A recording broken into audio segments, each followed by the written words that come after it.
Hey there, my name is Cody, Ruble. My name is Ramses, Cordova. Today we're going to be presenting our project, which is a 6-instruction processor, which we coded through System Verilog, and we implemented and tested in Model Sim, and then eventually programmed it onto a DE2 board. So we'll be showing you the steps for that.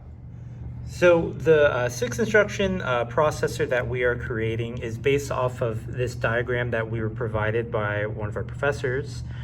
So we have the control unit here, and this is the data path module. Within these modules are multiple sub-modules. We have state machine, program counter, instruction register, and the instruction memory.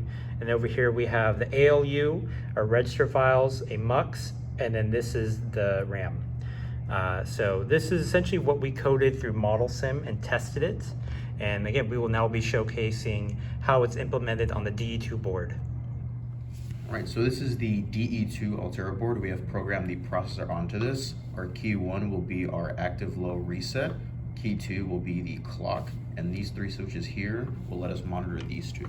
These 4 first hex displays will show the IR out instructions. Currently at 0, we have it set for here to be the current state, the current instruction. If we set it to 1, this will show the ALU A input. Setting it to 2 will show the ALU B input. Setting it to 3 will show the ALU output. And setting it to 4 will show the next current state. So you can see here, the next state will be into the fetch.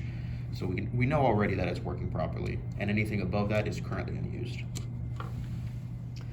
So here we have the instruction that we will be implementing on the DE2 board. We have in here, there's going to be 4 load words, and we will also have 2 subtractions as well as an addition. This final value will be stored into a register, which will eventually be stored back into the data before halting.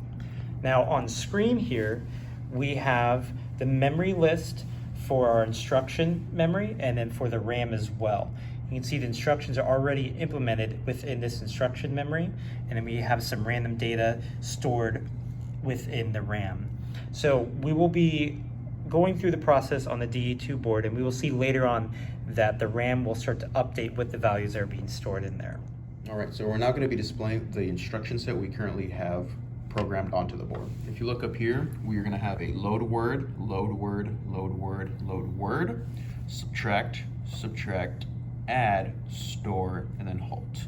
If you look down here, we have a 21BA, A04E, 71AC, and a B17F. This is the current data memory that is stored. And if you look above B17F, that is what the output of the store will be stored. Right above here. Currently it is 0000, and we'll see at the end how it's updated. So with our reset and our clock, we can now start advancing the processor. So currently we are at instruction 0, state 0 with no output in the instruction register. We are now in state 1. All right, so we're now in state 2, which is the fetch state on instruction 1 on the first instruction. We're now in state 7, which is the first part of the load. State 8, which is the second part of the load. And now we are back to the fetch. So now the PC counter will advance and the instruction set should change. And now this will repeat for the next 3. We'll advance through it slowly.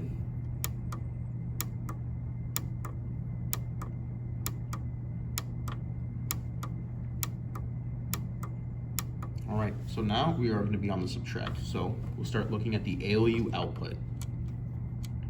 So this should be the output. This will be what is returned back into the register to then use when we add the 2 subtracted differences together. So we'll advance through both subtracts. Here's the first one. You can see the instruction changed.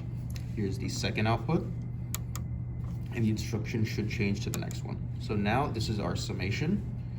You'll see the next output should be 4199.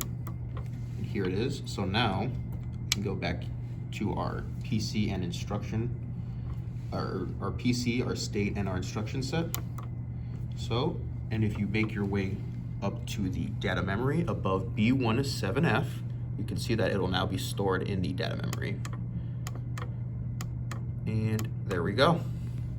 So bringing back down to the board, we made it to instruction 9. We are at halt, and no matter how much we advance, it will stay at the same state. And if we would like to reset it, we would simply hold down the reset, let the clock advance, and we can begin once again. All right, thank you for watching our demonstration. Have a good day. Thank you.